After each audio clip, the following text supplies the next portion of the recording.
যাই হোক, আমরা আমাদের আজকের কোর্সটা শুরু করি। আজকে আমাদের এটা সবার জন্য ওপেন। তো আজকের আলোচনার মূল যে বিষয়টা সেটা হচ্ছে যে আমাদের আর্থিক স্বাধীনতা এবং মাইন্ডসেট পরিবর্তন রিলেটেড। যেহেতু এই কোর্সের মধ্যে আমরা এমন একটা ব্যবসার মধ্যে হয়তো যাব বলতে পারি যে যেখানে আপনার মাইন্ডসেটের উপরই নির্ভর করে যে কখন আপনি একটা শেয়ার কিনবেন কখন বিক্রি করবেন, এটার উপরই কিন্তু আপনার যাবতীয় কিছু নির্ভর করে। কারণ আপনি যদিও কি করেন, কম দামে যদি কিনতে না পারেন, অথবা যদি যখন বেশি দাম ছিল তখন যদি বিক্রি করে বের হইতে না পারেন, তাহলে আপনি যে টাকা পয়সাটা ইনকাম করার জন্য এই শেয়ার বাজারে যাবেন, দেখা যাবে যে একই জিনিস ক্রয় করে একজনে লাভ করতেছে আর আপনার লাভ হচ্ছে না। আর এটা বলাটা যতটা সহজ যে মাইন্ডসেট পরিবর্তন, প্রতিটা মানুষ, আমরা এক এক ব্যাকগ্রাউন্ড থেকে বড় হয়েছি, সবার চিন্তা চেতনা বা শিক্ষাগত যোগ্যতা অথবা যে কোনো একটা সিদ্ধান্ত নেওয়ার ক্ষমতা কিন্তু ভিন্ন ভিন্ন। তো আপনি আপনার যেই আশেপাশের পরিবেশ সেই অনুযায়ী ধীরে ধীরে আপনার একটা নির্দিষ্ট একটা প্রসেসের মধ্যে চলে আসতে হবে যে এই শেয়ারটা বা এই কোম্পানিটা এই পরিস্থিতিতে থাকলে আমি কিনবো, অথবা এই পরিস্থিতিতে থাকলে আমি বের হয়ে যাব। তো এটা আনার জন্য আপনার অ্যাটলিস্ট হইলেও তো আমরা বলবো যে 1 থেকে 1.5 মাসের সময়ের প্রয়োজন। কারণ হচ্ছে যে আপনি একটা জিনিস আজকে যেমন এই ক্লাসের মধ্যে আপনি যা শুনবেন, শুনে মনে হবে যে আপনি বুঝতে পারছেন, 2 দিন পরে আপনি ভুলে যাবেন, এটাই স্বাভাবিক। তো এর জন্য যে কোনো একটা কাজ যখন আপনি 1-1.5 মাস ধরে নিয়মিত প্র্যাকটিস করবেন তখন দেখবেন যে আপনার ওই কাজটা একটা হ্যাবিট হয়ে গেছে। আর এটা শুধু শেয়ার বাজারে না, জীবনের যে কোনো সিদ্ধান্ত আপনি কতটা সঠিকভাবে দ্রুত নিতে পারতেছেন এটাই হচ্ছে মেইন জিনিস। যেমন আমরা যদি জাস্ট একটু শেয়ার বাজার রিলেটেড ভিডিওটা শুরু করার আগে, বাংলাদেশে যারা অলরেডি আমাদের আগের কোর্সগুলোতে ছিলেন, যেমন ধরেন যে স্কোয়ার ফার্মাটা সবাই অনেক কম দামে পেয়েছেন, তখন চিন্তা করছেন যে কি আরো কম দাম যাবে কিনা, আরো কয়দিন পরে কিনবো কিনা। তো হঠাৎ করে এখন যখন কিছুটা দাম বাড়তেছে, তো এখন অনেকেই চিন্তা করতেছেন যে কি এখন কি আমি বিক্রি করব, আমি করব কি করব না, বা কত হইলে আমি বিক্রি করব। তো এই যে আপনার সিদ্ধান্তটা আপনি নিতে পারতেছেন না, তো না নেওয়ার পিছনে কারণ হচ্ছে যে আপনি কি চান আপনি নিজেই জানেন না। তো এই জন্য আপনাকে যে কোনো জায়গায়, সেটা আপনি একটা জায়গা জমি নেন, একটা ব্যবসা করেন, একটা চাকরি করেন, আপনাকে আগে ঠিক করতে হবে যে আপনি ওই প্রতিষ্ঠান থেকে কি চান, ওই ব্যবসা থেকে কি চান। এই একটা যে শেয়ার আপনি কিনলেন স্কয়ার কোম্পানির, এটা থেকে আপনি কি চান, আপনি কি উদ্দেশ্যে শেয়ারটা কিনছেন। এটা কি আপনি একটা ক্যাপিটাল গেইনের জন্য কিনছেন, না একটা নির্দিষ্ট পরিমাণ 10, 15, 20% লাভ হইলে আপনি বিক্রি করে বের হয়ে যাবেন। আপনি যেই উদ্দেশ্য ক্রয় করছেন ওই উদ্দেশ্য পূরণ হইলে আপনি বিক্রি করে বের হয়ে যাবেন, তাতে কোনো সমস্যা নাই। কিন্তু সমস্যা হচ্ছে যখন আপনি দীর্ঘমেয়াদী পরিকল্পনা করে আসবেন, এই সামান্য একটু দাম বৃদ্ধিতে আপনি যদি বিচলিত হন, আপনার যদি লোভ হয়, আপনার যদি ভয় হয় যে দামটা আবার কমবে কিনা, অবশ্যই কমবে, আজকে না হোক 6 মাস পরে কমবে। এখন এই যে 6 মাসের একটা ধৈর্য, এটা তো আপনার আগে থেকে প্রস্তুত থাকতে হবে। যেমন আপনি যদি পুরাতন ইতিহাসগুলা দেখেন, যে সব জায়গায় দাম উপরে উঠছে আবার নিচে নামছে।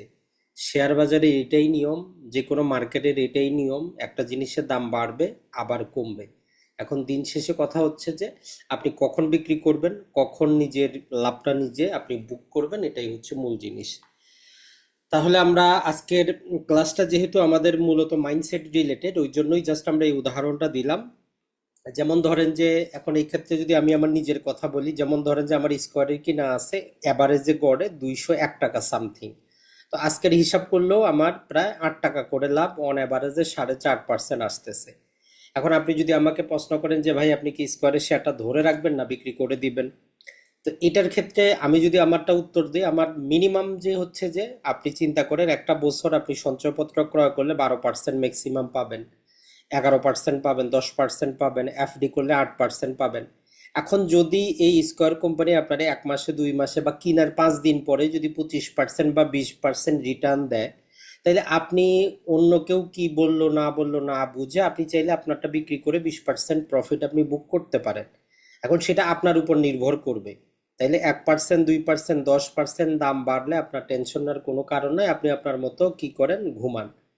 তাহলে এই যে একটা মাইন্ডসেট, এটা আপনার থেকে ক্লিয়ার থাকতে হবে। আবার কিছু শেয়ার আছে যেটা বাড়বে না, কিছু শেয়ার আছে যে আপনি শুধু 10%ই বাড়বে, এরপরে আবার দামটা কমে যাবে।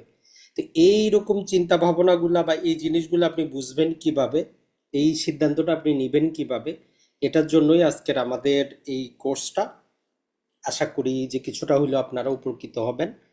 আর দিন শেষে আমাদের এই কোর্সের মূল উদ্দেশ্য যেটা আমরা বললাম সেটা হচ্ছে দীর্ঘমেয়াদী, যাতে আপনার অ্যাক্টিভ ইনকামের পাশাপাশি আগামী 10 থেকে 15 বছরে আপনার একটা পেসিভ ইনকাম হয়, যার মাধ্যমে আপনি যে চাকরি ছেড়ে দিলে বা ব্যবসায় ক্ষতি হইলে বা ভবিষ্যতে আমার ফ্যামিলি কিভাবে চলবে এই টেনশনটা যাতে না থাকে, এইটার জন্যই আমাদের এই কোর্সটা।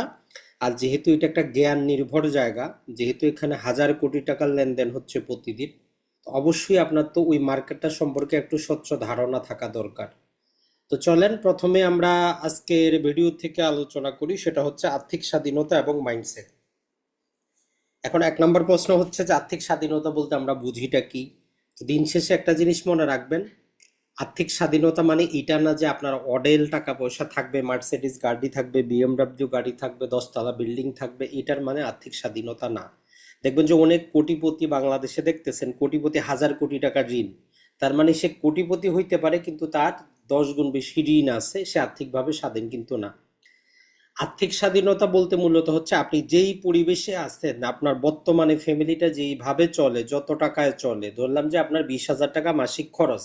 এখন এই 20,000 টাকা যদি আপনি সরাসরি কোনো চাকরি ব্যবসা কিছু করা ছাড়া কোনো পেসিভ সোর্স থেকে যদি কন্টিনিউ পার্মানেন্ট আসতে থাকে, তখন আমরা বলতে পারবো যে আপনি কি আর্থিকভাবে একজন স্বাধীন ব্যক্তি। আপনি যদি 1 বছর কাজ নাও করেন, আপনার ফ্যামিলির কোনো টেনশন নাই। কারণ দিন শেষে দেখেন প্রতিটা পুরুষ মানুষের অ্যাটলিস্ট একটাই দায়িত্ব, যে আমি খাই বা না খাই আমার ফ্যামিলি যাতে ভালোভাবে চলে। ম্যাক্সিমাম 100-র মধ্যে 90% পুরুষের এটাই টেনশন। নিজের কাপড় চোপড় আপনি নেন বা না নেন, ঈদে চাঁদে ফ্যামিলির জন্য কিন্তু নিতেই হয়। তো ওই ফ্যামিলির যখন আপনি মাসিক কন্টিনিউ চলার খরচটা যখন আপনি ফিক্সড করে দিতে পারবেন, তখন আপনি ক্রিয়েটিভ জিনিস চিন্তা করতে পারবেন, তখন আপনি যে কাজটা করতে মন চায় সেটা আপনি করতে পারবেন। আর এখন দিন শেষে যেটা হয় যে 9টা 5টা ডিউটি থাকে, অথবা সকালে উঠে ডিউটিতে যাইতে হয়, না গেলে আপনি মাস শেষে বেতন পাবেন কোথায়, ফ্যামিলিকে দিবেন কি। তাহলে এই যে ভয় ভীতি, এটাই দূর করার জন্যই হচ্ছে আর্থিক স্বাধীনতা। তাহলে এই ধারণা মাথা থেকে সরে ফেলান যে ফাইন্যান্সিয়াল ফ্রিডম মানে আপনি কোটি টাকার মালিক হবেন। হ্যাঁ, সেটা আপনি হইতে পারেন, কোনো ব্যাপার না। যেমন আপনি আর্থিকভাবে স্বাধীন হয়ে গেলেন, এখন আপনার ইচ্ছা মতো কাজ করতে পারেন, আপনার কাছে টাকা পয়সা আছে, আপনি রিস্ক নিতে পারেন, বড় পরিমাণে রিস্ক নেন, আপনি টাকা পয়সা ইনকাম করতে পারবেন। সেক্ষেত্রে আপনার কোনো প্রকার পিছুটান থাকবে না, যে আমি যদি আজকে না যাই বা আমি যদি অসুস্থ থাকি আমার ফ্যামিলিটা কিভাবে চলবে। তো এই নিয়মটা যদি আপনি নিজের মধ্যে একবার নিতে পারেন, দেখবেন যে আপনি অনেক শান্তিতে থাকবেন। আর আমরাও জানি, যারা আমরা ইসলাম ধর্ম অনুসরণ করি, যে আল্লাহ যাকে ইচ্ছা তাকে অঢেল পরিমাণ সম্পত্তি দেয়, অগণিত দেয়। তো এই জন্য আপনার অঢেল সম্পত্তি আশা করার আগে আশা করতে হবে যে যেই পরিবেশে আছেন যাতে ওই পরিবেশেই আল্লাহ আপনাকে ভালো রাখে, এটাই হচ্ছে মূল জিনিস। এরপরে চলে আসি যে আসলে আমরা জীবনে কি চাই। আমি আপনি সবাই, আপনার তো সবারই একটা চাওয়া আছে, ভালো একটা চাকরি, ভালো একটা গাড়ি, একটা ব্যবসা, কিছু একটা থাকবে। তো এই জন্য মাঝে মধ্যে আপনি যে কাজটা করবেন, নিজের একটা ডায়েরি মেনটেন করবেন, আপনি কি চান, কত টাকা দরকার, সেটার জন্য এটা আপনি লিখতে পারেন, মানসিক কিন্তু একটা শান্তি পাবেন। আর এটা আমাদের কথা না, এটা যারা সাইকোলজি পড়ান তাদের কথা, যে আপনি যে জিনিসটা চিন্তা করতেছেন ওইটা যদি আপনি কোনো কাগজে লিখেন, সেটা আপনার খুব কষ্টের কথা হোক বা সুখের কথা হোক, তখন কিন্তু আপনার মানসিক শান্তিটা দ্বিগুণ বাড়ে। তো এই জন্য আপনার ধরেন যে আপনি এখন কেবল কর্মজীবন শুরু করছেন বা মাঝামাঝি জীবনে আছেন, আপনার বাড়ি লাগবে, জমি লাগবে, প্লট লাগবে, দোকান লাগবে, আপনি কি লাগবে আপনি লিখেন।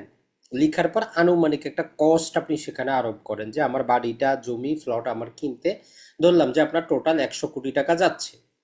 এরপরে আপনার একটা ব্যবসা দরকার অ্যাটলিস্ট, যেখানে আপনার 50-60 কোটি টাকা মূলধন থাকবে, তো আপনি লিখেন থাকবে। এরপরে ধরেন যে এখন আপনি শেয়ার বাজার সম্পর্কে জানলেন, এখন আপনার মনে হইলো যে শেয়ার বাজারে যদি আমার 1 কোটি টাকা বিনিয়োগ থাকে, আমি বছরে মোটামুটি 10-12 লাখ টাকা পাইতে পারি। তো আপনি সেটা লিখেন, টোটাল করে দেখেন আপনি যে কত লাগতেছে জীবনে। এইটা আপনাকে যে দিবে যে আপনি একজন ব্যক্তি হিসাবে কতটুকু জীবনে চান, এইটা নির্ভর করবে আপনার মাইন্ডসেটের উপর, আপনার পরিবেশের উপর, মানে আপনি ভবিষ্যতে কোটিপতি হবেন কি হবেন না তার উপর। এটা আপনি যদি নিজেও যদি লিখেন, দেখবেন যে আপনার কারো 50 কোটি টাকার বেশি যাবে না, কারো 100 কোটি, কারো 200 কোটি, কারো 500 কোটি, মানে আপনার মনে যেটা চায় একদম সম্পূর্ণরূপে আপনি লিখে তারপরে নিজেই চিন্তা করেন যে আপনার কত কোটি টাকা লাগতেছে। তার মানে মানুষের জীবনটার দাম কত কোটি টাকা, এটা লিখে রাখেন, দেখবেন যে আপনি আর্থিকভাবে ধীরে ধীরে এগুলো আপনি ইনকাম করতে পারবেন। তবে একসাথে তো আর সব পারবেন না। যখন প্রথমে আপনি লিখলেন, লিখার পরে এখন নিজেকে নিজে ডিসাইড করবেন আগামী 1 বছরে আপনার কোনটা কোনটা লাগবে। যেটা আপনি লিখলেন এটা তো আপনার সারা জীবনের দরকার, তাহলে আগামী 1 বছরে কোনটা দরকার, তো ওইটার দিকে তখন আপনাকে ফোকাস করতে হবে। আর ওই 1 বছরের জিনিসটা কিভাবে 6 মাসে পাওয়া যায় এটার জন্য মনোযোগ করতে হবে। এইভাবেই আমরা আগাইতে পারবো। এইভাবে আপনি মানসিকভাবে শান্তিতে থাকতে পারবেন। নাইলে দেখবেন যে আপনার আশেপাশে একজন আপনার বন্ধু একটা ফ্ল্যাট কিনছে, আপনার শুনে আপনার খারাপ লাগবে। আর সে একটা মার্সিডিজ গাড়ি কিনছে, আপনার শুনে আপনার খারাপ লাগবে। আর এটা বাস্তবতা, আপনি যতই বলেন যে ভাই আমার খারাপ লাগে না, অবশ্যই খারাপ লাগবে। মানুষ এইরকমই। দিন শেষে যেমন বলেন যে একটা বাস্তব উদাহরণ যদি দেই, ধরেন আপনি কোনো একটা কোম্পানিতে চাকরি করেন, 50,000 টাকা বেতন। তো মালিক সন্তুষ্ট হয়ে আপনার 20,000 টাকার বেতন বাড়াইলো, 70,000 টাকা করছে। আপনি যাওয়ার সময় বাসায় মিষ্টি নিয়ে গেলেন, ভালো কথা। তো তখন এই সন্ধ্যাবেলা আপনার বাসায় আপনার আরেক বন্ধু আইসা সে আপনার মিষ্টি দিচ্ছে যে তার বেতন বাড়ছে, কত আগে ছিল 50, এখন হয়েছে 2 লাখ। তো আপনারও কিন্তু বাড়ছে, আপনি খুশিতে ছিলেন। যখনই শুনলেন যে বন্ধুর বেতন হয়েছে 2 লাখ, আপনার মাত্র 20,000 বাড়ছে, আপনার ওই শান্তিটা আর শান্তি থাকবে না। আপনার মনে হবে যে সে আপনার যেতে ভালো কিছু করে ফেলাইছে। তার মানে আমাদের এই মানসিক শান্তিটা আপেক্ষিক যাতে না হয়, এই মন মানসিকতা আপনার মধ্যে আনতে হবে যে আমি যে কাজ করি, আমার যে এবিলিটি, আমি যতটুকু অর্জন করার তার চাইতে আমি কিছু বেশি পাইছি, আলহামদুলিল্লাহ। আমার পাশের জন কি পাইলো ওইটা আমার দেখে লাভ নাই। আর এইটা একদম বাস্তব উদাহরণ, আপনি নিজেও কল্পনা করেন। আপনি হয়তো এমনও, এটা তো ধরেন যে বেতনের বাইরেও, ধরেন যে আপনি একটা জমি কিনছেন 2 লাখ টাকা দিয়ে, তার পাশের জমিটা যদি আরেকজন 1.5 লাখ টাকায় কিনে, আপনার ঘুম আসবে না, যে মনে হবে যে আপনি 50,000 টাকা বেশি দিয়ে ফেলাইছেন। তো এইরকম করা যাবে না। তো আপনাকে মানসিকভাবে এই প্রস্তুতিটা নিয়ে আসতে হবে। কারণ হচ্ছে যে শেয়ার বাজারেও যখন আপনি যাবেন, দেখবেন যে একটা শেয়ার আপনি 100 টাকায় কিনছেন, একদিন পরেই সেটা 90 টাকা হয়ে গেছে। তখন আপনার ঘুম আসবে না যে তাইলে আমি আরেকদিন অপেক্ষা করতে পারতাম। তো এইরকম করা যাবে না। যখন আপনি যে কোনো একটা কোম্পানির শেয়ারও একদম যাচাই বাছাই করে নিজে যতটুকু ক্যালকুলেশন করার ক্যালকুলেশন করে যখন আপনি কিনবেন, আপনার আগে থেকে নির্ধারিত থাকবে যে কত পার্সেন্ট কমলেও আপনার কোনো সমস্যা নাই, আর কত পার্সেন্ট বাড়লে আপনি বিক্রি করে বের হয়ে যাবেন। এই মন মানসিকতা না থাকলে অযথা শেয়ার বাজারে আসে আপনি কি করবেন, ঘুম আসবে না। এটা ছাড়া লোভে পড়ে আপনি টাকা বেশি বিনিয়োগ করবেন, লস খাবেন, ঋণ করবেন, তখন বলবেন যে শেয়ার বাজার ভালো না, তো ওইটা করা যাবে না।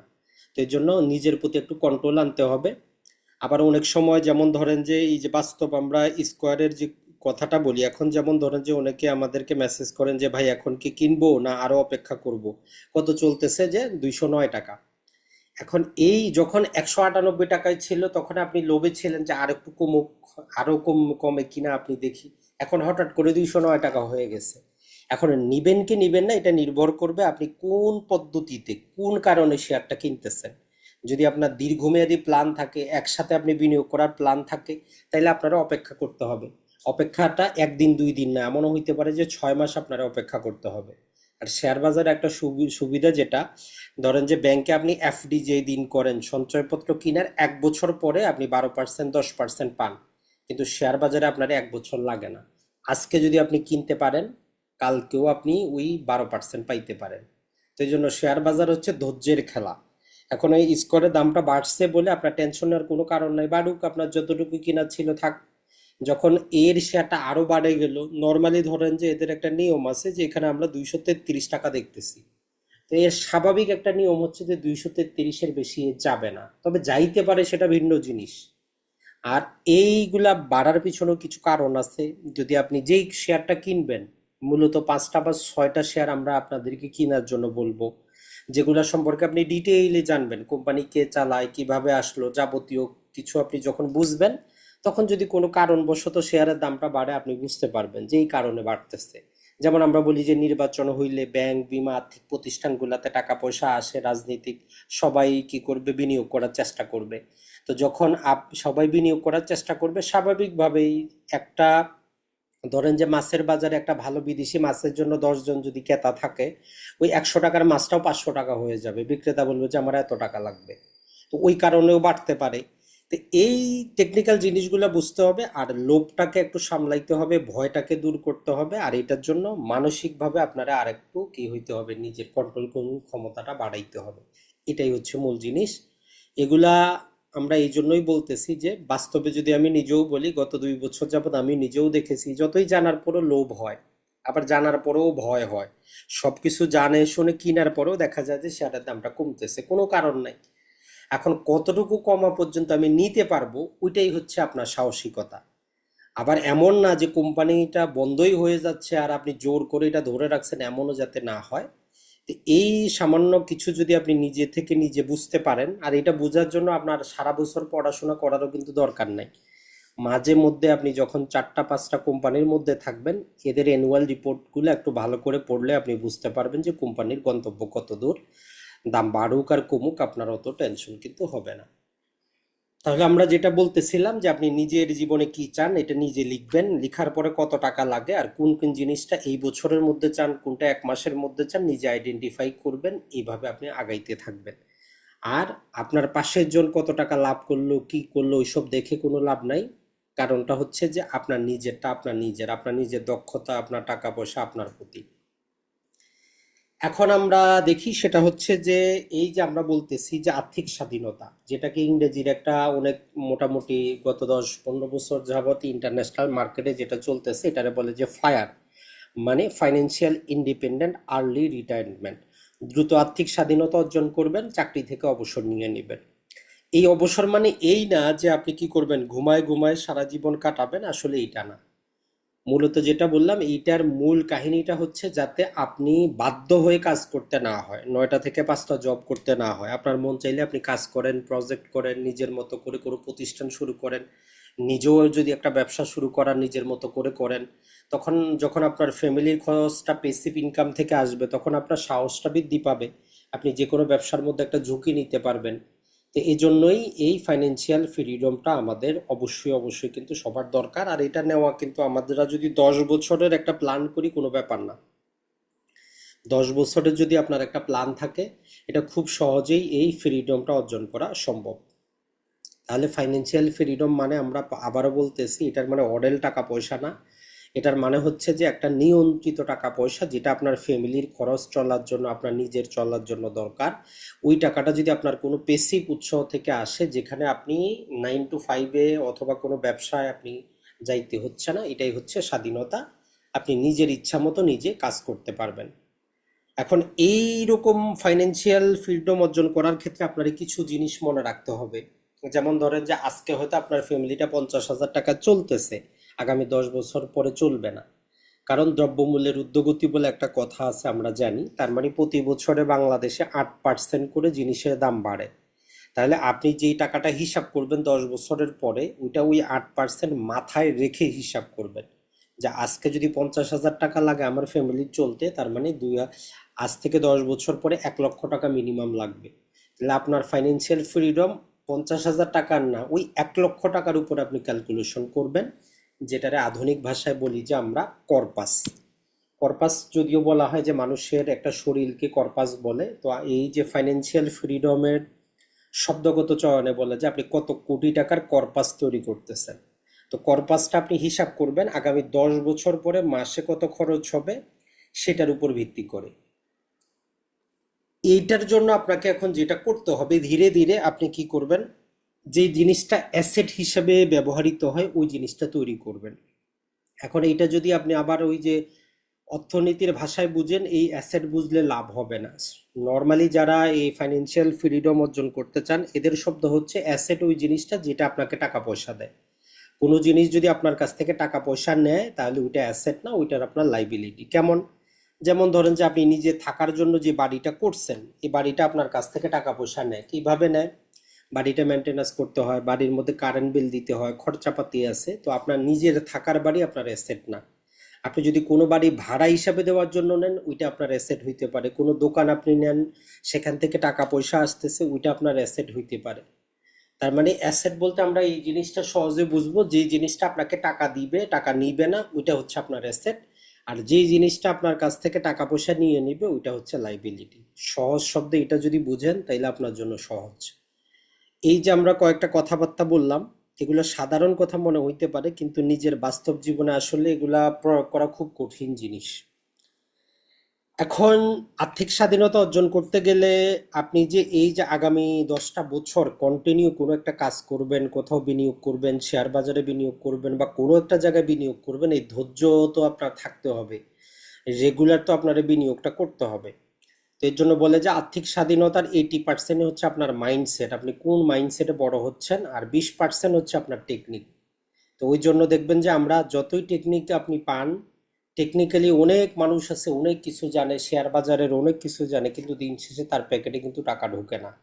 তো এর জন্য আপনার মাইন্ডসেট যদি পরিবর্তন করতে পারেন, আপনার সামান্য টেকনিকও আপনি কাজটা করতে পারবেন। এটার জন্য আপনার ধরেন যে একদম শেয়ার বাজারে যত কিছু আছে সবকিছু শেখার কিন্তু দরকার নাই, আপনি পারবেনও না, কারণ আপনি অ্যাক্টিভ একটা চাকরি করতেছেন, ব্যবসা করতেছেন। তো আপনার পক্ষে যে আসলে একদম শেয়ার বাজার রিলেটেড 100% আপনি মাস্টার হবেন, এটা সম্ভব না।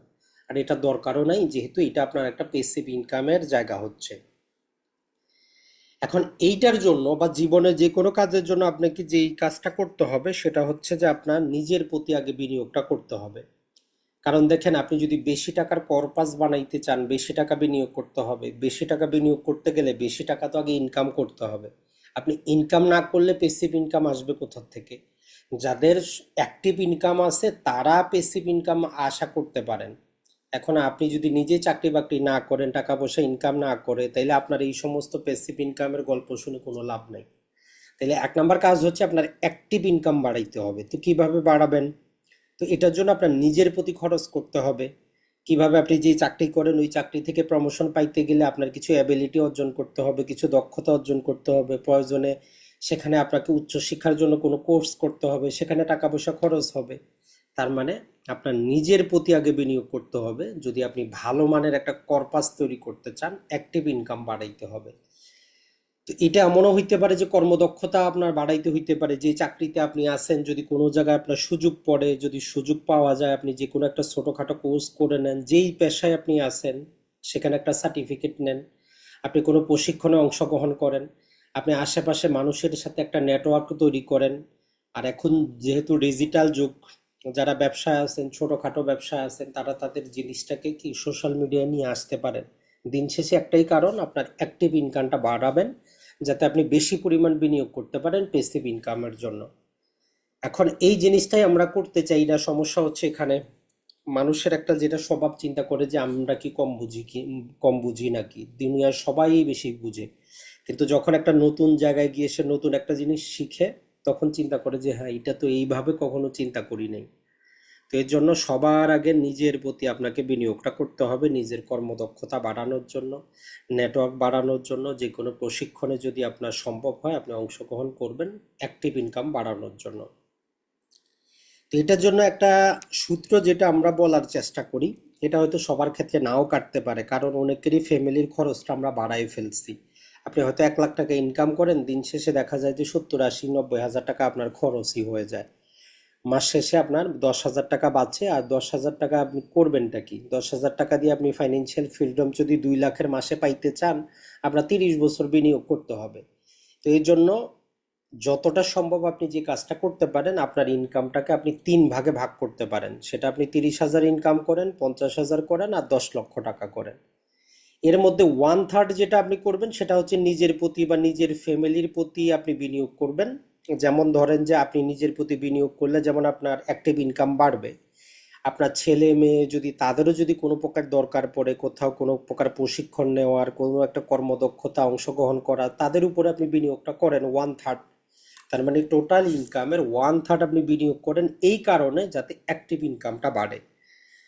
এরপরে 1/3 তো আপনার ফ্যামিলির খরচ আপনাকে চালাইতে হবে। তো আপনি বলবেন যে ভাই 1 লাখ টাকা যদি আমি পাই, সেক্ষেত্রে আমার যে এখানে 70,000 টাকা লাগতো, এখন কি 33,000 টাকা আমার ফ্যামিলি চলবে? কথাটা হচ্ছে যে সবার ক্ষেত্রে আমরা প্রথমেই বলছি খাটবে না, তবে যতটুকু পারেন যারা নতুন জীবন শুরু করতেছেন, এই থিওরিটা আপনি কাজে লাগাইতে পারেন। কারণ আপনি যদি এখন আগামী 5, 6, 10 বছর একটু নিয়ন্ত্রিত জীবন যাপন করেন, আগামী দিনগুলো আপনার জন্য কিন্তু ফাইন্যান্সিয়াল ফ্রিডম হবে, আপনি যা খুশি তা করতে পারবেন। আর 1/3 টাকা আপনি বিনিয়োগ করা শুরু করবেন এখন থেকেই। এই সিম্পল সূত্রটা যদি আপনি প্রয়োগ করতে পারেন, আপনার জন্য বেস্ট। যখন আপনি নিজের প্রতি কিছু টাকা পয়সা ইনভেস্ট করবেন, বিশেষত যারা দেশের বাইরে থাকেন, প্রবাসী আছেন, অথবা যারা সরকারি চাকরি করেন বাংলাদেশে, ওনারা চিন্তা করেন যে আমি চাকরি তো পাইছি, আমার আর দক্ষতা অর্জনের দরকারটা কি, চলতেইছে ওই রকম। আর যারা দেশের বাইরে থাকেন এদের সমস্যা হচ্ছে যে সকাল থেকে সন্ধ্যা হয়ে যায়, মাসের পরে বছর চলে যায়, দেখা যায় যে 10 15 20 বছর হয়ে গেছে, না নিজে অ্যাক্টিভ কোনো আর কাজ করার সময় হচ্ছে। ফ্যামিলিতে যেটা ছিল ভালোবাসার কারণে, মেয়ে ছেলে, বাবা মা ভাই বোন, এদেরকে টাকা পয়সা দিয়ে নিজের কাছে কিন্তু কিছুই থাকে না। তো দিন শেষে তারাও চিন্তা করে যে আপনি বিদেশি ছিলেন, আপনার কাছে তো অনেক টাকা পয়সা, যতই বলেন যে টাকা নাই, কেউ স্বীকার করবে না। এটা ছাড়া আপনি যদি কোনো বড় জায়গা জমিও কিনে রাখেন, দেশে গিয়ে বিক্রি করতে চাইলে তারা দিতেও চাবে না, কারণ আপনি বয়স্ক হয়ে গেছেন, এখন আর আপনি ইনকাম করতে পারবেন না। তো এই জন্য আপনার ফ্যামিলির খরচটা আপনারই কন্ট্রোল করতে হবে। মনে রাখবেন যে আপনি নিজে একা ইনকাম করে ফ্যামিলির সবার আপনি প্রয়োজনীয়তা মিটাইতে পারেন, কিন্তু কারো শখ মেটানোর আপনার দায়িত্ব না। দুটার মধ্যে পার্থক্য আছে কিন্তু। সম্ভবত আমাদের পুরাতন একটা বাংলা ছবি ছিল, যেটা হিন্দিতে বলে, যেটা রুটি কাপড়া মাকান, মানে হচ্ছে খাদ্য, থাকার জায়গা আর কাপড় চোপড়, এই তিনটাই আপনার দায়িত্ব। এর বেশি যারা চাবে তারা নিজে ইনকাম করুক। তো এই জন্য সমস্যা হচ্ছে এই থিওরি আমরা বুঝি না। আপনার ছেলে হোক মেয়ে হোক যেটাই হোক, আপনার দায়িত্ব অতটুকুই। ছেলের ওই যে আপনার কোটি টাকার বাইক আপনি দিবেন তারে, আপনার ইনকাম নাই, আপনি মাসে ইনকাম করেন 30,000, ছেলেকে কিনে দিচ্ছেন 5 লাখ টাকার বাইক। তো এই তার শখ পূরণ করতেছেন, ওইটা দায়িত্ব আপনার না। আপনার দায়িত্ব হচ্ছে তার নিত্য প্রয়োজনীয় জিনিসটা, তার শিক্ষা দেওয়া, তার কোনো একটা অ্যাবিলিটি তৈরি করে দেওয়া, সে নিজে ইনকাম করে নিজেরটা নিজে করুক। কিন্তু যতই বলি আমরা, আসলে বাবা হইলে তখন ছেলে মেয়েরা কিছু চাইলে না দিয়ে আমরা পারি না, এটাই বাস্তবতা। কিন্তু দুনিয়াটা কিন্তু খুবই কঠিন, একটা জিনিস মনে রাখবেন। দুনিয়াতে আপনি দুই ভাবে অভিজ্ঞতা অর্জন করতে পারেন। একটা হচ্ছে আপনার প্রতি কোনো বিপদ আপদ আসছে, আপনি ওই পরিস্থিতির মধ্যে গেছেন, তখন আপনি বুঝতে পারবেন কি কষ্ট। অথবা যারা অলরেডি ওই কষ্টের মধ্যে গেছে তাদের অভিজ্ঞতা শুনে, তাদের বই পড়ে, তাদের অভিজ্ঞতা নিজের মধ্যে ধারণ করে আপনি ওটা অনুভব করতে পারেন। এখন সবচেয়ে খারাপ হয় কোনটা, যখন আপনার মধ্য দিয়ে যাবে, আপনি এটা নিজে অনুভব করবেন ওইটা। তো এই জন্য ছেলে হোক মেয়ে হোক আত্মীয় স্বজন যাই হোক, কারো শখ পূরণ করা আপনার দায়িত্ব না। আপনি তার চাহিদা পূরণ করতে পারেন, যেটা নিত্য প্রয়োজনীয়, যেটা দরকার একজন মানুষের জীবন নির্বাহের জন্য, সেটুকু আপনি অবশ্যই করবেন। কিন্তু কারো শখের জায়গায় আপনি টাকা পয়সা নষ্ট করবেন না। করতে পারেন কখন, যখন আপনার ফাইন্যান্সিয়াল ফ্রিডম আছে, আপনার অডেল টাকা পয়সা আছে, আপনি তখন দেন, কেউ আপনাকে বাধা করবে না। তাহলে দিন শেষে আমরা এই সাইকোলজি প্রয়োগ করব যে যেটা আমরা ইনকাম করি, আপনি 10,000 ইনকাম করেন, 3,000 খরচ করেন, 3,000 নিজের প্রতি ইনভেস্ট করেন, 3,000 আপনি বিনিয়োগ করেন। প্রথম প্রথম হয়তো একটু কষ্ট হবে, কিন্তু যখন আপনি রেগুলারলি ট্রাই করবেন, তখন দেখবেন যে ধীরে ধীরে আপনি পারতেছেন, কোনো সমস্যা না। কারণ মানুষ অভ্যাসের দাস।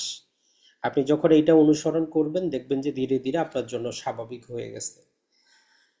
তো এখন আসি আমরা, এই যে আপনি বিনিয়োগটা এখন করবেন সিদ্ধান্ত নিলেন, এখন বিনিয়োগটা কি আপনি সেভিং অ্যাকাউন্টে রাখবেন, বীমা করবেন, সুদের উপরে টাকা দিবেন, করবেনটা কোথায়, বিনিয়োগটা করবেন কোথায়?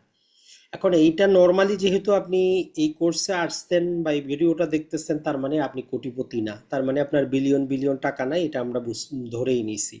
একটা জায়গা কিনবেন, জমি কিনবেন, যেটাই কিনেন, এটার জন্য হিউজ পরিমাণ টাকা দরকার। আর আপনি তো মাসে 10 15 30 হাজার টাকায় হয়তো আপনি বিনিয়োগ করার চিন্তাধারা। তাহলে আপনি যেই জায়গায় বিনিয়োগটা করেন, আপনার এই একটা সূত্র মনে রাখতে হবে যে দ্রব্যমূল্যের ঊর্ধ্বগতি বলে একটা কথা আছে, যেটাকে আমরা অন্য ভাষায় বলতে পারি যে মুদ্রাস্ফীতি। মানে হচ্ছে যে যে কারণেই হোক জিনিসপাতির দাম বাড়ে। আজকে যে জমিটা আপনি 1 লাখ টাকায় কেনার কথা, আগামী বছর ওইটা 1 লাখ টাকায় পাবেন না সর্বনিম্ন। এইটা ওই যে দ্রব্যমূল্যের ঊর্ধ্বগতিটার উপরে যাবে। তো বাংলাদেশে আমরা গত কয়েক বছর যাবৎ 8% করে প্রতি বছরের দ্রব্যমূল্যের ঊর্ধ্বগতি, আর যদি গত 30 বছরে দেখি 6% করে গড়ে। মানে আজকে 2025 সালে, গত 2025 সালে যে জিনিসটার দাম 1 লাখ টাকা ছিল, আজকে 26 সালে সেটা কিনতে আপনার 1,08,000 টাকা লাগবে মিনিমাম। এটার কারণ হচ্ছে জিনিসের দাম বাড়ে নাই, এর কারণ হচ্ছে ওই যে মুদ্রাস্ফীতি বলে একটা কথা আছে, ওইটার কারণে ওই একই টাকার জিনিসটার জন্য বেশি টাকা দিতে হচ্ছে, টাকার অবমূল্যায়ন হয়ে গেছে। তো এই জন্য আপনি যে টাকাটা বিনিয়োগ করবেন, যেই জায়গায় করতেছেন, অ্যাটলিস্ট যাতে আপনার এই যে এখনকার অবস্থা 8%-এর উপরে বছরে আসে। এখন আপনি যদি সেভিং অ্যাকাউন্টে রাখেন, বাংলাদেশে আপনি যদি বিভিন্ন যে যতগুলা ব্যাংক আছে এদের যদি সেভিং অ্যাকাউন্ট দেখেন, 4 থেকে মোটামুটি 6%-এর মধ্যেই সবগুলা ব্যাংকের লাভের হার বলেন, সুদের হার বলেন, আর যেটাই বলেন। তার মানে ব্যাংকে টাকা রাখছেন আপনি লাভের জন্য, তো দিন শেষে দেখা যায় যে আপনার 50% টাকা লস হয়ে যাচ্ছে, কিছু করার নাই। তার মানে আপনাকে এমন একটা জায়গা তাহলে বিনিয়োগ করতে হবে যেখানে অ্যাটলিস্ট দ্রব্যমূল্যের ঊর্ধ্বগতির বিপরীতে আপনার লাভবান হচ্ছে। যেমন সঞ্চয়পত্র আছে, মোটামুটি 11%-এর উপরে আপনি পাচ্ছেন ট্যাক্স বাদ দিয়ে। এই জিনিসটা আপনাকে মনে রাখতে হবে। এখন যদি আপনি কোনো ব্যবসায় বিনিয়োগ করেন, গোল্ডও কিনেন, যেটাই আপনি করেন, এইটা একটু মাথায় রাখবেন যে বছরে 8% হিসাবে দ্রব্যমূল্যের ঊর্ধ্বগতি বাংলাদেশে, অতএব আমি যেই জায়গায় বিনিয়োগ করব ওইটা যাতে আমার মাথায় থাকে, এটা কিন্তু মনে রাখবেন। এটা ছাড়া আপনি কিছুই করতে পারবেন না। তাহলে সেটা আপনি ব্যাংকে টাকা রাখেন অথবা বিমা করেন, যেটাই করেন, আপনার এই 4 থেকে 6%-এর বেশি কিন্তু তারা দিচ্ছে না। কিন্তু যেহেতু 8% দ্রব্যমূল্যের ঊর্ধ্বগতি, অতএব আপনাকে একটু সচেতন হইতে হবে যে আমি কাজটা এমনভাবে করব যাতে অ্যাটলিস্ট 8% পরিমাণ আমি লাভ্যাংশ পাই। আর যেটা আমরা বললাম যে আপনি অবশ্যই একটু কঠোর হইতে হবে যদি ভবিষ্যৎ জীবনগুলো আপনি একটু সচ্ছলভাবে চলতে চান। ফ্যামিলির খরচটা আপনারে কমাইতে হবে, তবে নিত্য প্রয়োজনীয় জিনিসের খরচটা আর কমাইতে পারবেন না, এটা তো সম্ভব না। কিন্তু কিছু আমরা খরচ করি যেগুলো অপ্রয়োজনীয়, বা যেগুলো 1 মাস পরে নিলেও হবে, বা যে জিনিসটা আগামী বছর নিলেও হবে। তো আপনি ওই কাজটা করবেন যে আপনি যতদিন আর্থিক স্বাধীনতা অর্জন করতেছেন না, যে জিনিসটা আপনার প্রয়োজনীয় না, অপ্রয়োজনীয়, না নিলেও চলবে, ওই জিনিসগুলো আপনার চাহিদা থেকে আপনি বাদ দিবেন। তাই বলে সারা জীবনের জন্য বাদ দিবেন, একদম আপনি দেউলিয়া হয়ে যাবেন, একদম দরবেশ হয়ে যাবেন, শিপির আউলিয়া হয়ে যাবেন, ওইটা বলতেছি না আমরা। জাস্ট যতদিন আপনার লাগে, কারো হয়তো 5 বছর লাগতে পারে, কারো 10 বছর লাগতে পারে নিজের আর্থিক স্বাধীনতা অর্জন করার জন্য, অতদিন আপনি ওই জিনিসগুলা বাদ দেন, ওই টাকাটা আপনি বিনিয়োগ করা শুরু করেন। এই জন্য এই যে এখনকার কিংবদন্তি, যাকে আমরা মোটামুটি যারা এই ফাইন্যান্সিয়াল জগতে আছেন, বিনিয়োগ জগতে আছেন, শুধু বাংলাদেশ না সারা বিশ্বের, ওয়ারেন বাফেটের নাম শুনেন নাই এমন লোক খুঁজে পাওয়া যাবে না যারা ইনভেস্টমেন্ট রিলেটেড কাজ করেন। ওনার একটা কথা সবাই বলে যে যেইটা আপনার প্রয়োজন নাই ওইটা যদি আজকে আপনি ক্রয় করেন, তাইলে কালকে আপনাকে ওইটা বিক্রি করতে হবে যেটা আপনার দরকার। তাই আপনার যেটা প্রয়োজন নাই সেটা আপনি কেউ ফ্রিতে দিলেও আপনি নেবেন না। ওই জন্য আশেপাশে দেখবেন যারা এই দেশের বাইরে মিডল ইস্টে বিভিন্ন জায়গায় থাকেন, বিভিন্ন সুপার মার্কেটে দেখবেন যে অফারের কোনো শেষ নাই। আপনি হয়তো যান একটা কিনতে, কিন্তু 3টা কিনে নিয়ে আসেন, দরকার নেই আপনার, পড়ে থাকে রুমে। আপনি হয়তো একটা টি শার্ট কিনতে গেছেন, সাথে একটা ফ্রি দিচ্ছে, তো আপনি নিয়ে বসে আছেন, মনে হচ্ছে যে আপনার অনেক ভালো হবে, কিন্তু দিন শেষে না। এটা হচ্ছে বিক্রি করার একটা পলিসি। তো যখন যে জিনিসটা আপনার দরকার পড়বে আপনি ন্যায্য মূল্যে নেন, কোনো সমস্যা নেই। কিন্তু যেটা আপনার দরকার নাই কেউ ফ্রিতে দিলেও বাসায় এনে রাখার কোনো দরকারই নেই। এটা একটু মাথায় রাখবেন, এটা কিন্তু আপনাকে কাজে দিবে। তাহলে দিন শেষে আমরা আরেকটা জিনিস শিখলাম, অ্যাটলিস্ট আর্থিক স্বাধীনতা অর্জন করার পূর্ব পর্যন্ত আমাদের যেটা একান্তই প্রয়োজন না, ওইটা ছাড়া অন্য জিনিস আমরা ক্রয় করব না। এটার জন্য এখন যেটা বললাম যে আপনি 5 বছর যদি একটু কষ্ট করতে পারেন, এরপরে আপনি স্বাধীন, আপনি যেটা খুশি সেটা করতে পারবেন। আপনার দক্ষতা অর্জন হইলে তখন আপনি এর চাইতে 10 গুণ পরিমাণ জিনিস আপনি কিনতে পারবেন। এখন যেমন ধরেন যে আপনার কাছে iPhone 16 আছে, এখন 17 চলতেছে। এখন আপনার যদি মনে হয় যে না আমার 17 নিতে হবে, আপনি চাইলে নিতে পারেন, কিন্তু আপনার না নিলেও কিন্তু চলে, কোনো সমস্যা নাই। আপনি চাইলে আগামী বছর নিতে পারবেন, এই টাকাটা এই বছর আপনি বিনিয়োগ করতে পারেন। তো যেই জিনিসটা আপনার কয়দিন পরে নিলেও চলবে সেটা ডিলে করেন। তো এই ক্ষেত্রে এটাকে ওই যে ওয়ারেন বাফেট সাহেব আর একটা কথা বলেন, সেটা হচ্ছে যে ডিলে গ্রাটিফিকেশন, মানে আপনার সুখটা তো অনুভব করবেন কিছুদিন পরে করেন, এটাই হচ্ছে কথা দিন শেষে। তো যাই হোক, আশা করি যে আমরা কিছুটা হইলেও মাইন্ডসেট পরিবর্তন রিলেটেড অসংখ্য বাজারে কিন্তু বই পাবেন। বিশেষত ভালো ভালো বইগুলা সব কিন্তু ইংরেজিতে, বাংলাতে খুব কমই বই আছে। এরপরে দেখাই আমরা যে মাইন্ড কন্ট্রোল। তো এইটা মাইন্ড কন্ট্রোল জিনিসটা এমন না যে আপনার মন একটা জিনিস চাচ্ছে আপনি করবেন না, চলে আসলেন, এমন না। মূলত দেখেন যে আপনার আশেপাশে যারা প্রতিদিন থাকে, যে জিনিসটা আপনি প্রতিদিন দেখেন, ওই জিনিসটাকে আপনাকে স্মরণ করতে হয় না, আপনি জানেন ওইটা কোন জায়গায় আছে। আপনি ঘুম থেকে উঠলেও আপনি জানেন মোবাইলটা আপনি পাশে রাখছেন, ওইখানে আছে। তার মানে আপনার মনটাকে আপনাকে এমন করতে হবে মনের দুইটা অংশ থাকে। নর্মালি যারা সাইকোলজি তারা বলে যে একটা হচ্ছে যে আমাদের অবচেতন মন, মানে যেটা আমরা আনমনে করি, যেটার সাথে আমাদের মনের সরাসরি কোনো সম্পর্ক নাই, যেটা আমরা ঘুমাইলেও ওই কাজটা অটোমেটিক হইতে থাকে। তো এই জন্য আমাদের এই মাইন্ড কন্ট্রোল বা মন নিয়ন্ত্রণ করার জন্য আমাদের যেটা করতে হবে সেটা হচ্ছে যে মনে করা তা আমার কাছে আছে, যা হতে চাই তা হয়ে গেছি আমি। কেমন? যেমন ধরেন যে আপনি লিখলেন আপনার একটা 10 তলা বাড়ি দরকার, আগামী 1 বছরে আপনি করবেন, আপনার কাছে কিছু অ্যামাউন্টও আছে। তো আপনি চিন্তা করেন যে অলরেডি 10 তলা বাড়িটা আপনার হয়ে গেছে, আপনি কল্পনার জগতে নিয়ে আসেন। কারণ ধরেন যে এই যে বর্তমানে এরোপ্লেন উঠতেছে, বিমান উঠতেছে, বড় বড় জাহাজগুলো, এগুলো তো একদিন অস্তিত্ব ছিল না, এই দুনিয়াতে কি ছিল? কিছুই ছিল না। কেউ না কেউ তো এটা কল্পনা করছে, কেউ না কেউ তো আগে এটা নিজের চোখের মধ্যে মনের মধ্যে অস্তিত্বে নিয়ে আসছে যে এরকম একটা জিনিস হইতে পারে, তারপর না এটা বাস্তব রূপ আসছে। তো এই জন্য আপনি যে জিনিসটা চান সেটা যেই ব্যাপারেই হোক, আগে নিজে কল্পনা করেন, নিজের অস্তিত্বের মধ্যে বিশ্বাস করেন যে হ্যাঁ এই জিনিসটা সম্ভব, এটা আমি পারবো, এটা এইরকম। এরপরে এইটা যখন আপনি বিশ্বাস করা শুরু করবেন, আপনার ওই যে অবচেতন মন সেও বিশ্বাস করা শুরু করবে যে হ্যাঁ এরকম। বাস্তব যদি আপনি একটা কথা বলেন, যেমন ধরেন যে আপনি একটা গাড়ি কিনবেন বা একটা বাইক কিনবেন, আপনার কিছু টাকা পয়সা হইছে, মনে মনে চিন্তা করতেছেন। এখন আপনি যেই মডেলের বাইক কিনবেন, ধরেন আপনি একটা মডেল নাম্বার সিলেক্ট করছেন যে এটা আমি কিনবো, রাস্তায় বাইর হইলেন, রাস্তা দিয়ে একজন লোক যাচ্ছে, দেখবেন যে আপনি ওই গাড়িটাই দেখতেছেন। এটা কোনো জাদু না, এর আগেও আপনার সামনে দিয়ে ওই মোটরসাইকেলটা গেছে কিন্তু আপনি লক্ষ্য করেন নাই। কিন্তু এখন যখন আপনি এটা কিনতে চাচ্ছেন তখন আপনি দেখার পর মনে হচ্ছে যে আপনার সামনে দিয়ে গেল, আপনি কেবলই চিন্তা করলেন, কেবলই গেল। বিষয় কিন্তু এরকম না, এটা আগেও গেছে, আপনি চিন্তা করেন নাই। তো এই জন্য 1 নম্বর আমাদের দায়িত্ব, যেমন আপনি আর্থিক স্বাধীনতা চান আগামী 5 বছরে, তো নিজে আগে কল্পনা করেন যে হ্যাঁ আমি আর্থিক স্বাধীনতা অর্জন করতে পারবো, এটা আমার পক্ষে সম্ভব, কোনো টেনশন নাই, আমি পারবো। আপনি একটা গাড়ি কিনবেন, কিছু টাকা পয়সা আছে, আপনি কল্পনা করে নেন যে হ্যাঁ গাড়িটা আমি কিনে নিতে পারবো, গাড়িটা আমার আছে।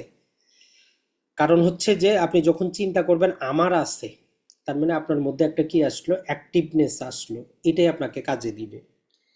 তার মানে হচ্ছে যে আমরা আমাদের এই যেটা অ্যাক্টিভ মন, এইটার মাধ্যমে এমন কিছু চিন্তা করব যেটা আমাদের এই যে অবচেতন মন আছে এইটাকে বিশ্বাস করাবে। আর এটাকে বিশ্বাস করাইতে পারলেই তখন আপনি সবকিছু করতে পারবেন। যেখানে হয়তো আপনি 1 ঘন্টা কাজ করতেন সেখানে আপনি 5 ঘন্টা কাজ করতে পারবেন। আপনার মনে হবে যে না আপনি এটা পারবেন, এই জিনিসটা করতে হবে। এখন এটার পিছনে কারণ যেটা সেটা হচ্ছে যখন আমরা শেয়ার বাজারে যখন আপনি যাবেন, এই জায়গায় হচ্ছে এমন, যেহেতু এখন অনলাইনের যুগ, আপনি একাও থাকবেন, মোবাইলে শেয়ার বাজারে শেয়ার কিনতেছেন বিক্রি করতেছেন, মনের উপর কন্ট্রোল না থাকলে দেখবেন যে যেই শেয়ারটা আপনার কেনার কথা না আপনি কিনে বসে আছেন, যেটা বিক্রি করার কথা না আপনি বিক্রি করে দিয়েছেন। এই জন্য আপনাকে বিশ্বাস করাইতে হবে যে না এই শেয়ারটাতে আমি এত পরিমাণ লাভ করতে পারবো, দেখা যাক কতটুকু হয়, বা এইটাতে এই পরিমাণ লস করলে আমি বের হয়ে যাব। তো ওইটা আপনার নিজের মনকে আগে বিশ্বাস করাইতে হবে। তাহলে শেয়ার বাজারের জন্য সবচেয়ে ডেঞ্জারাস দুইটা জিনিস হচ্ছে, একটা হচ্ছে লোভ, আর এটা আমরা যতই বলি সবারই আছে, আমি বলি আপনি বলি সবারই একটা লোভ আছেই, এটা জন্মগত। এটাকে আমাদেরকে কন্ট্রোল করতে হবে। লোভ থাকবে না এরকম মানুষ দুনিয়াতে নাই। আর 2 নাম্বার হচ্ছে ভয়। ভয় সবারই থাকবে, আপনি যতই নলেজ অর্জন করেন, যতই ক্যালকুলেশন করেন, লোভও থাকবে, ভয়ও থাকবে। বাঁচার একটাই উপায়, ক্যালকুলেটিভ হিসাবে ভয় নিব, ক্যালকুলেটিভ হিসাবে লোভ করব। তার মানে আমাদের লোভটাও হবে পূর্ব নির্ধারিত, ভয়টাও হবে পূর্ব নির্ধারিত। যেমন আমরা বললাম যে স্কোয়ারের শেয়ারটা আপনি ধরেন যে কেনার সময় চিন্তা করছেন যে 25% লাভ হইলে আপনি বিক্রি করে দিবেন। তার মানে আপনার এই যে 25% লোভ, এটা ক্যালকুলেটিভ একটা লোভ, এটাতে কোনো অপরাধ নাই, কোনো সমস্যা নেই। যখন আপনি দেখলেন যে 20%-এর উপরে চলে গেছে তখন আপনি ডিসাইড করতে পারেন, বিক্রি করে দিতে পারেন। 25, আপনার মধ্যে যদি তখন কনফিউশন থাকে যে 25 হবে কি হবে না, 20-এর উপরে আমি পাইছি, বিক্রি করে দেন আপনি। একই রকম ভাবে আপনি চিন্তা করতেছেন যে এই শেয়ারটা আমি নিলাম, হয়তো 214 টাকা আমি কিনছি, এখন 209 টাকা চলতেছে, আর কত নিচে যাবে। তো এটা আপনার পূর্ব নির্ধারিত ভয়টা সেখানে থাকতে হবে যে হ্যাঁ এটা 200 টাকা পর্যন্ত আমি রাখবো, এর কমে আসলে আমি বিক্রি করে বের হয়ে যাব, কিছু করার নাই। যেমন শেয়ার বাজারে যারা ব্রিটিশ তাবাকো কিনছেন অনেক দামে কিনছেন, রেনেটা যারা কিনছে অনেক দামে কিনছে, হায়ার প্রাইসে কিনছে। এমনকি যে স্কোয়ার কোম্পানিটা আছে, বিভিন্ন বড় বড় মিউচুয়াল ফান্ড গুলা, অ্যাসেট ম্যানেজার গুলা, তাদের 216 টাকা কিনাই আছে, তাদের 216 টাকা পর্যন্ত কিনাই আছে। এখন ওই জায়গায় যদি আপনি হইতেন তাইলে তো আপনার তো ঘুম আসতো না, কারণ গত 3 মাস যাবত সে চলতেছে মোটামুটি 200-র আশেপাশে। তো এই জন্য আমরা বলবো যে আপনি যেই শেয়ারটাই কিনবেন বা যেই ব্যবসায় বিনিয়োগ করবেন, আপনার লাভের পরিমাণ, যেটা আমরা লোভ বলতেছি, ওইটাও ক্যালকুলেটিভ হবে। আপনার ভয়ের পরিমাণ বা যেটা লস বলতেছি ওইটাও ক্যালকুলেটিভ থাকবে। তাইলে আপনি নিশ্চিন্তে ঘুমাইতে পারবেন, আপনার টেনশন নাই যে এত পার্সেন্ট লাভ হইতে পারে, এত পার্সেন্ট লস হইতে পারে। আর যদি এটা কন্ট্রোল করতে না পারেন, যাদের একটু সমস্যা, আপনি প্রয়োজনে সময় নেন, প্রয়োজনে আরো কিছু সময় নেন। আর একটু নিজে দেখেন যে শেয়ার বাজার কত নিচে যাইতে পারে, কত উপরে উঠতে পারে। এগুলা দেখে তারপরে যদি মানসিকভাবে অ্যাক্টিভ হন, তারপরেই আসেন, না হলে আসার কিন্তু কোনো দরকার নেই। ওই যে আশেপাশে লোভ ধরেই কারণে দেখবেন যে ফেসবুকে বিভিন্ন গ্রুপ আছে, হোয়াটসঅ্যাপ গ্রুপ আছে, বলবে যে আগামী 5 দিনে এই 5টা শেয়ার 10 গুণ হবে। হয়তো তার মধ্যে দেখবেন যে 2টা শেয়ার ঠিকই 10 গুণ হয়। এখন আপনি তো আর জানেন না, সে তো বলছে 5টা, আপনি 5টাতে হয়তো 5 লাখ বিনিয়োগ করে বসে আছেন। এখন কি হইলো, 3টাতে আপনি ধরা খাইলেন, 2টাতে লাভ করলেন, ওভারঅল ক্যালকুলেশন করে দেখা গেল যে 10%-এর বেশি লাভ করতে পারেন নাই। এখন এই 10% লাভের জন্য আপনার ঘুম কিন্তু হারাম। তো তার চাইতে ভালো আপনি ক্যালকুলেটিভ জেনে শুনে বুঝে আপনার স্বাভাবিক জীবনযাত্রার পাশাপাশি যদি 10 থেকে 15% কোনো একটা শেয়ারে আপনি পান, এর চাইতে শান্তির আর কি আছে। তো এখন আপনি বলবেন যে ভাই 15% কিভাবে আমার জন্য যথেষ্ট। তো এটার জন্য আপনাদের স্বাভাবিকটা একটু কল্পনা করতে হবে যে বাংলাদেশে 12%-এর নিচে কোনো সিকিউর বিনিয়োগ নাই। সঞ্চয়পত্র বলেন, প্রবাসী বন্ড বলেন, ম্যাক্সিমাম 12%, কোনো টেনশন নাই, কোনো কিছুই নেই। 12% পর্যন্ত। আরেকটু যদি আপনি রিস্ক নেন, তখন ডিবেঞ্চার পান, সেগুলা আনসিকিউর, মানে কোম্পানি ডুবে গেলে আপনার 1 টাকাও দিবে না। সেগুলাতে 14%, এমনকি 15% পর্যন্ত পাওয়া যায়। তার মানে যত প্রকার সিকিউর এখন পর্যন্ত বিনিয়োগ, সেখানে 12% পর্যন্তই পাওয়া যায়। তাহলে সেই জায়গায় আপনি যদি, যেহেতু একটু রিস্ক নিচ্ছেন, আপনি যদি 15% অন অ্যাভারেজে যদি পান, আপনার জন্য যথেষ্ট। এখন আপনি যদি চিন্তা করেন যে ভাই আমি 50% লাভ করব, 100% লাভ করব, 10 লাখ টাকা আছে, 1 বছরেই 20 লাখ টাকা করব, কপাল গুনে 1 বছর হয়েও যাইতে পারে, না হওয়ার কোনো কারণ নেই। কিন্তু পরের বছর দেখবেন যে 20 লাখ টাকাই শেষ। তো এই জন্য যেটা বাস্তবতা, ওইটা স্বীকার করে যদি আপনি আসতে পারেন, তাহলে আপনি শান্তিতে থাকবেন। আর যেহেতু এটা আমরা বলতেছি একটা পেসিভ ইনকামের জায়গা, এটা অ্যাক্টিভ ইনকামের জায়গা না। অতএব আপনার জন্য বেস্ট হচ্ছে আপনি ধৈর্য সহকারে জেনে বুঝে দীর্ঘমেয়াদে বিনিয়োগ করার চিন্তা করে আসবেন, তাহলে আপনি লাভবান হবেন, আপনার টেনশন থাকবে না। এই কাজটা যদি আমরা করতে পারি, আমাদের জন্য সবারই ভালো হবে। যারা এই কোর্সে আসছেন, আমরা আশা করি যে সবারই চিন্তাধারা হচ্ছে দীর্ঘমেয়াদী। আমাদের কোর্সে আমরা কিন্তু শর্ট টার্মে আপনাকে বিনিয়োগ করে আপনি টাকা ডবল করবেন এরকম কথা বলিও না, এবং নিষেধও করি যে করার দরকার নাই আপনার। এখন আসি যেটা, সেটা হচ্ছে যে বাস্তবে আজকের আলোচনার শেষে এতটুকুই বলতে চাই যে বাংলাদেশে বা বিশ্বের যে কোনো যে শেয়ার বাজার আছে, আপনাকে আগে জানতে হবে যে আপনি যে জিনিসটা কিনতেছেন এটার পিছনে বাস্তবে কিছু আছে কিনা।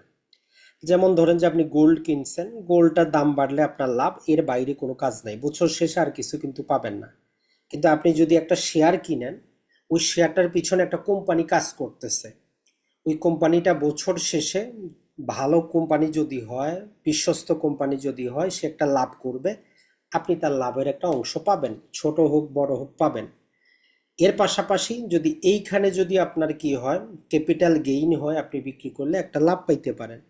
তার মানে শেয়ার বাজারে আপনার একটা আস্থা বা ভরসা হচ্ছে কোনটা, একটা কোম্পানি কাজ করতেছে, আপনি কোম্পানির মালিকানা কিনছেন, এই চিন্তাধারা করে আসবেন, তাহলে আপনার টেনশনটা হবে না। এখন ধরেন যে যারা, আপনি হয়তো বাংলাদেশে যদিও বিটকয়েনে বিনিয়োগ করা নিষিদ্ধ, কিন্তু বিভিন্ন সংবাদ মাধ্যমে আপনি জানেন যে বাংলাদেশে প্রায় 16 লক্ষের উপরে, প্রায় সম্ভবত 38 লক্ষ বিনিয়োগকারী আছে, তারা বিটকয়েনে বিনিয়োগ করে অবৈধভাবে। অথচ শেয়ার বাজারে বিনিয়োগকারী 16 লাখেরও কম। তার মানে আমরা সবাই আছি লোভে যে টাকা কিভাবে দ্বিগুণ হবে। দ্বিগুণ কারো কারো হইতেও পারে, কিন্তু বেশিরভাগ লোকেরই কিন্তু হবে না। তো এই জন্য বিটকয়েনের পিছনে কিন্তু কোনো কোম্পানি নেই যে বছর শেষে আপনারে ডিভিডেন্ড দিবে, লাভ্যাংশ দিবে, এরকম কিন্তু কিছুই নেই। বিটকয়েনের দাম বাড়লেই আপনার লাভ, কমে গেলে আপনার লস। কিন্তু শেয়ার বাজারে যেটা হচ্ছে, আপনার ভালো কোম্পানি হইলে শেয়ারের দাম যদি কমেও যায়, তাতে আপনার টেনশনের কোনো কারণ নাই, কোম্পানি যদি চালু থাকে, কোম্পানি যদি কাজ করে, আপনার যথেষ্ট। এইটা একটু মাথায় রাখতে হবে। আর আপনি কখন ভয় পাবেন না? যখন আপনি জানেন যে যেই টাকাটা আপনি বিনিয়োগ করছেন এটা আপনার দরকার নাই, এটা আপনার ফিউচার সেভিং, এর বিপরীতে কোম্পানি কাজ করে আপনার ডিভিডেন্ড দিবে। তো এই জন্য আপনার 1 কোটি টাকা বিনিয়োগ যদি 50 লাখও হয়, আপনার টেনশনের তো কোনো কারণ নাই। যদি কোম্পানি জীবিত থাকে সে তো আপনার প্রতি শেয়ার প্রতি ওই হিসাবে টাকা দিবেই।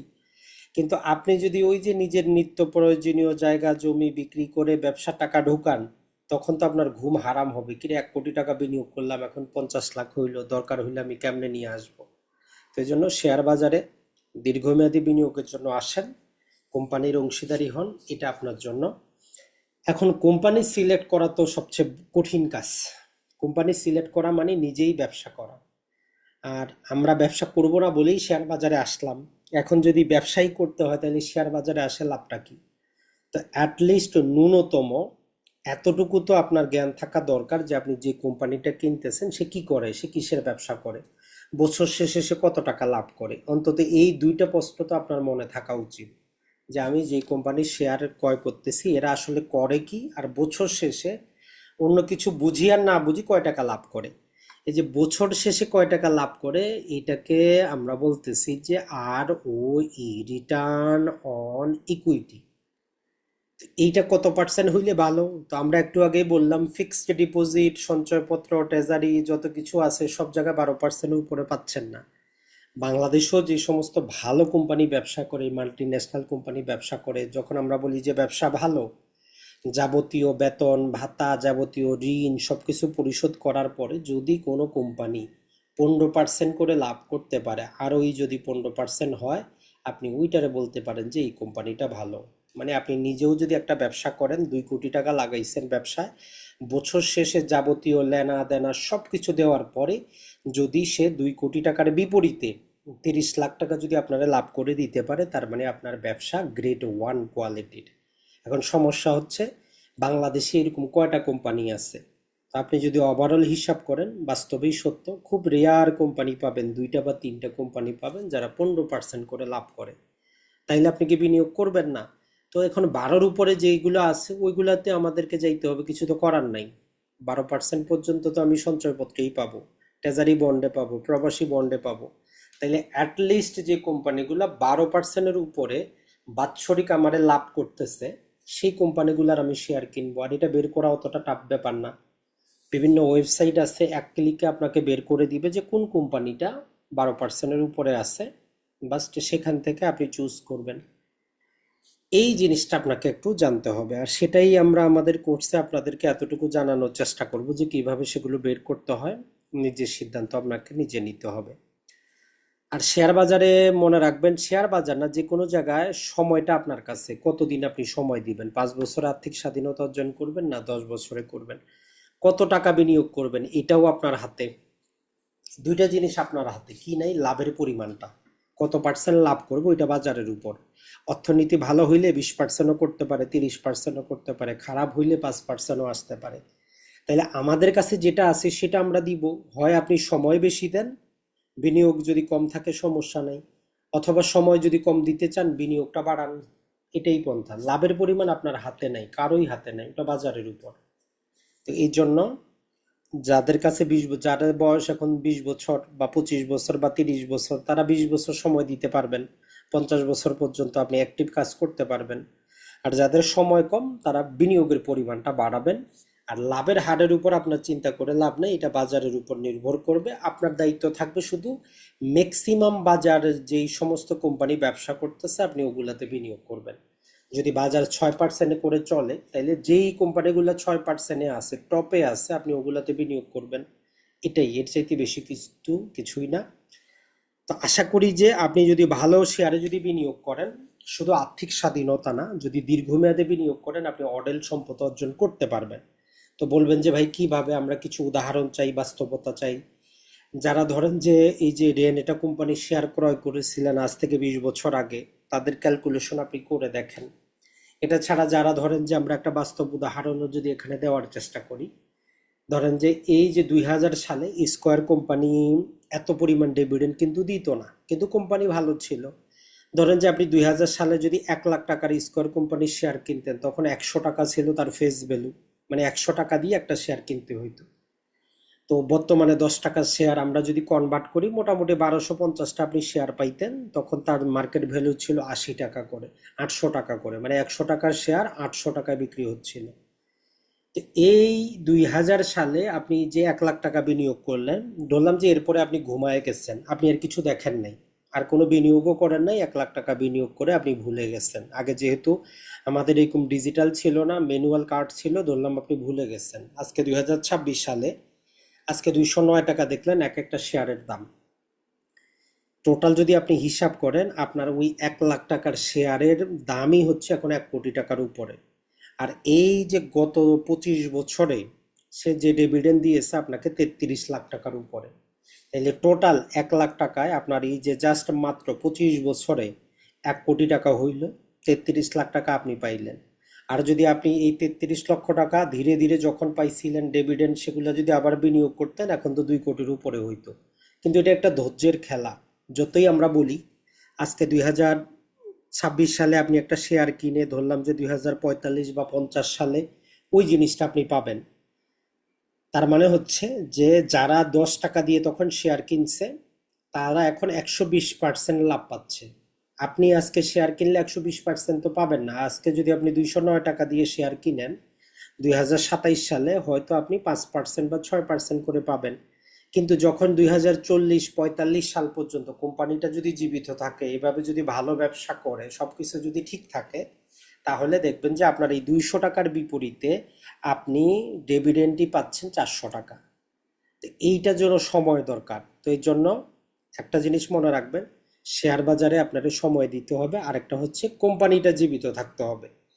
এই দুইটা কন্ডিশন যদি ফুলফিল করে, তাহলে শেয়ার বাজার আপনার টেনশনের কোনো কারণ নাই। শেয়ারের দাম কমলেও আপনার শেয়ার সংখ্যা কমে না। ভালো কোম্পানির শেয়ারের দাম কমতেই পারে সামান্য কিছু, এটা কিছু আসে যায় না। তবে আপনাকে কোম্পানি সিলেক্ট করতে হবে। আশেপাশে মানুষের কথা শেয়ার কিনা যাবে না। যে শেয়ারটা কিনবেন, আপনি কেন কিনতেছেন, কখন বিক্রি করতে পারবেন, কতদিন ধরে রাখতে পারবেন, এটা কেনার আগে ডিসাইড করবেন। আর প্রথম প্রথম আপনি যদি টেস্ট করতে চান, আপনার বাস্তবেও দরকার নাই, যে আমার স্টক বলে একটা ওয়েবসাইট আছে, ওইখানে গিয়ে আপনি ডেমো টাকা দিয়ে শেয়ার কিনতে পারেন। প্রয়োজনে 6 মাস আপনি ডেমো টাকা দিয়ে ট্রেডিং করেন, আপনার যদি মন চায় আপনি কিনেন বিক্রি করেন। তো ওইটাতে আপনার কনফিডেন্সটা বাড়তে পারে। এরপরে আপনি চলে আসেন বাস্তব ফিজিক্যাল মানিতে। আর শেয়ার বাজারে বিনিয়োগ করার বিষয়ে সমস্যা হচ্ছে যে আমাদের বাংলাদেশে আমরা জানিই না যে কিভাবে বিনিয়োগ করতে হয়। এটাও একদম সহজ, কিছুই লাগে না। আপনার হাতের মোবাইলটা দিয়ে আপনি ঘরে বসেই কিনতেও পারেন, বিক্রিও করতে পারেন। তো এটার জন্য আপনার জাস্ট একটা নিজের ব্যাংক অ্যাকাউন্ট লাগবে, আর কিছুই না। আর হচ্ছে যে আপনি যে কোনো শেয়ার কেনার জন্য ব্রোকারেজ হাউসে অ্যাকাউন্ট থাকতে হবে। এটাও জাস্ট আপনার যদি এনআইডি থাকে, ন্যাশনাল আইডি কার্ড থাকে, ওইটা দিয়ে আপনি খুলতে পারেন। আপনার ব্যাংক থেকে টাকাটা ব্রোকারেজ হাউসে দিলেন, ব্রোকারেজ হাউসে আপনি নিজেই দেখতে পারলেন আপনার অ্যাকাউন্টে এত টাকা আছে, যেই শেয়ারটা ভালো মন চায় সেই শেয়ারটা আপনি কিনলেন। যখন আপনার বিক্রি করার প্রয়োজন মনে পড়ে, আপনি বিক্রি করে দিতে পারেন। 2 দিন পরে আপনি টাকাটা আপনার চাইলে আপনি উইথড্র কিন্তু করতে পারবেন। তার মানে শেয়ার